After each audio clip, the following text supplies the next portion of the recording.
Hello friends, లోగడ పటాల్లో మేము background colour ఎలా పెట్టుకోవాలి, బ్లాక్లకి బ్యాక్గ్రౌండ్ కలర్ ఎలా పెట్టుకోవాలి తెలుసుకుందాం.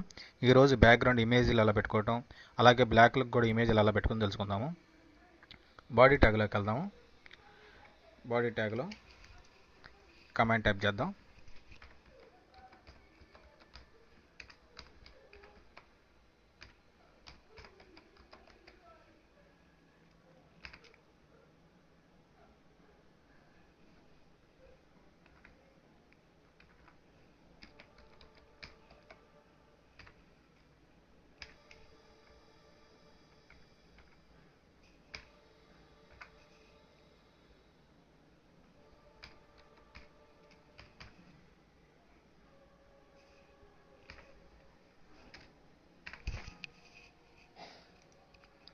ఈ యూఆర్ఎల్లో మన యొక్క సిస్టంలో ఉన్న పాత్ ఎక్కడ ఉంది ఆ ఫైల్, బ్యాక్గ్రౌండ్ ఇమేజ్ పెట్టగలుచుకున్న ఫైల్స్ ఇక్కడ ఇమేజెస్ అనే ఫోల్డర్ క్రియేట్ చేశాను.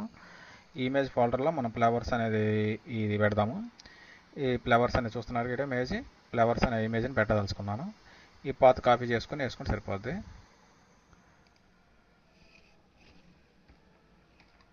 ఇది జేపీజీ ఫైల్ కాబట్టి జేపీజీ ఫైల్ ఒకసారి చూడండి. ఎక్స్టెన్షన్ కూడా ఫ్లవర్స్ జేపీజీ ఫైల్ అనమాట. ఇది సేవ్ చేశాను. ఒకసారి సేవ్ చేసి చూద్దాం ఏం జరిగిందో. బ్యాక్గ్రౌండ్ కలర్ చేంజ్, మన ఫ్లవర్ రావడం గమనించవచ్చు మీరు. మనం దీని మీద ఒక బ్లాక్ పెట్టాం, దాంట్లో మ్యాటర్ టైప్ చేసుకుంటుంటే వెళ్ళాం. అట్లా కాకుండా విడిగా కూడా మనం టెక్స్ట్ టైప్ చేసుకుంటూ వెళ్ళచ్చు.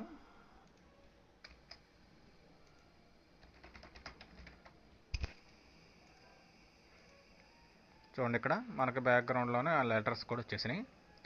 అంటే ఇది బ్యాక్గ్రౌండ్ కింద తీసుకున్న మామూలుగా మిగిలినంత మామూలు అనమాట. మన విధంగా హెచ్టిఎంఎల్ని వెబ్ పేజీని మనకు నచ్చిన విధంగా డిజైన్ చేసుకోవచ్చు. ఇంకా మిగతా అంతా మామూలుగా ఉంటుంది కాబట్టి. ఈ బాడీ ట్యాగ్ ఇక్కడ స్టైల్లో ఇచ్చాము. ఇట్లా కాకుండా మనం సిఎస్ స్టైల్లో కూడా ఇవ్వచ్చు. ముందు అది ఎట్లాగో పరిశీలించినాక మనం ఇమేజ్ బ్లాక్ ఇమేజ్ ఎలాగో చూద్దాం. ఈ కమాండ్ ఒకసారి కాపీ చేసుకుందాం.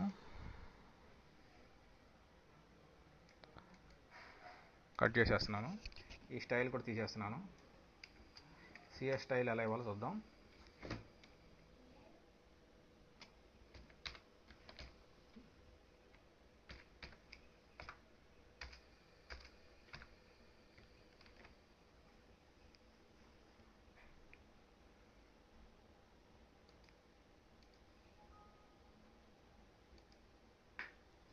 ఏం మార్పు లేదు, చూసారుగా.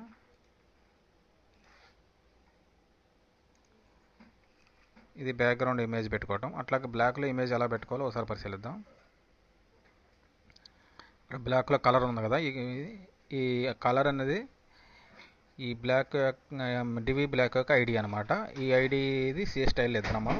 ఇది లోగడ ఈ పాఠాల గురించి కూడా మనం లోగడ చెప్పుకున్నాము. ఐడి ఎట్లా ఇవ్వాలి, బ్లాక్లకి ఎట్లా సిఎస్ స్టైల్ అప్లై చేయాలి అనేది లోగడ పాఠాల్లో చెప్పుకున్నాము. ఇప్పుడు బ్యాక్గ్రౌండ్ ఇమేజ్ ఎట్లా చూద్దాము. ఈ కలర్ అనే ఐడికి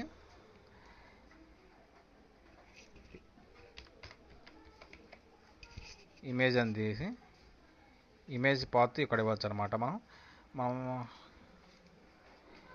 వీటిలో బీవీహెచ్ అనే ఫైల్ ఇద్దాం అనుకుంటున్నాను నేను. ఈ ఫైల్ ఇద్దాం అనుకుంటున్నాను నేను. దీని యొక్క జిప్ ఫైల్ ఇది ఎక్కడుంది, పాత్ కాపీ చేసుకుంటున్నాను.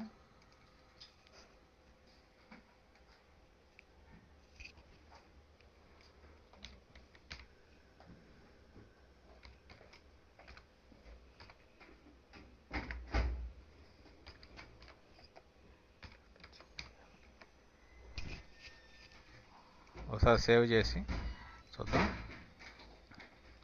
ఇక్కడ చూడవచ్చు మీరు, డివి బ్లాక్లో కూడా మళ్ళీ ఒక బ్లాక్ని image background image zip file ఒకటి పెట్టాను అనమాట. ఇది ప్లే అవుతుంది చూడండి.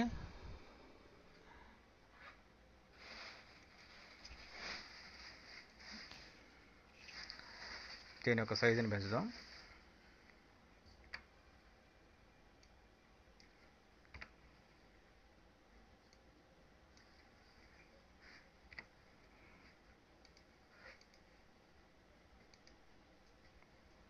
చూడండి ఇట్లా ఉంది. బ్యాక్గ్రౌండ్ ఇది రిపీట్ అవుతుంది అనమాట మనకి.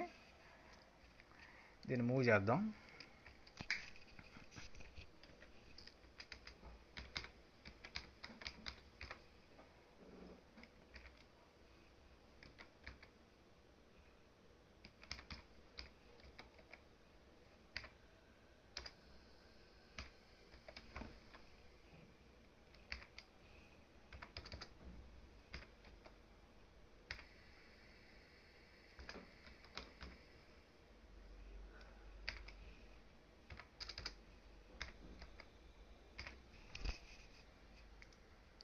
సేవ్ చేద్దాం.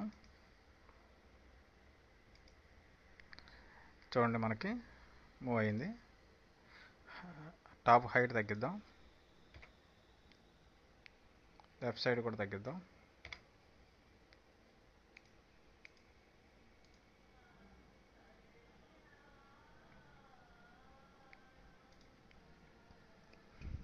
విడ్త్ పెంచుదాం.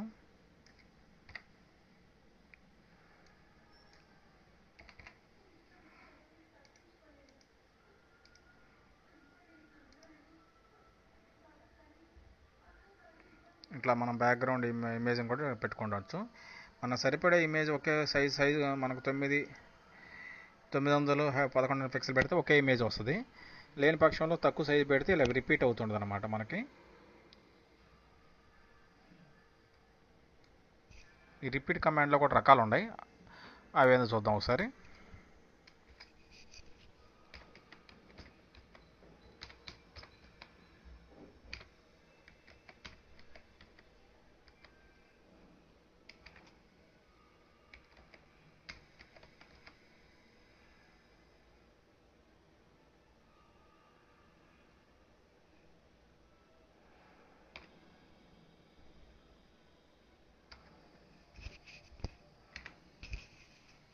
ఒకసారి సేవ్ చేసి చూద్దాం.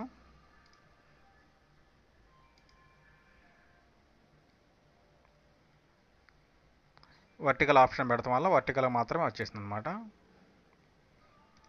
రిపీట్ వర్టికల్గా, అట్లా కాకుండా ఎక్స్ పెడదాం. రిపీట్ ఎక్స్ వరకు మాత్రం రిపీట్ అవ్వాలని. చూడండి ఎక్స్ వరకే రిపీట్ అయింది. అట్లా కాకుండా ఎక్స్ వై పెడదాం. రిపీటు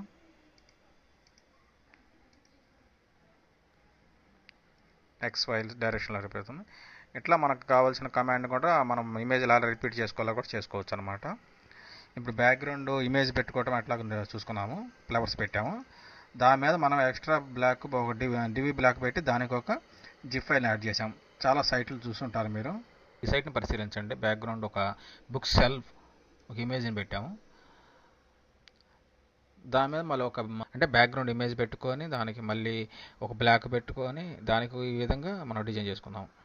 మనకు కావాల్సిన విధంగా 2 లేయర్గా డిజైన్ చేసుకుందాం వెబ్సైట్ని. మనకు కావాల్సిన విధంగా బ్యాక్గ్రౌండ్ ఇమేజ్లు పెట్టుకోవటం, డివి బ్లాక్ కానీ వాటికి కూడా బ్యాక్గ్రౌండ్ ఇమేజ్ పెట్టుకోవటం మీకు వివరంగా తెలుస్తుంది అనమాట.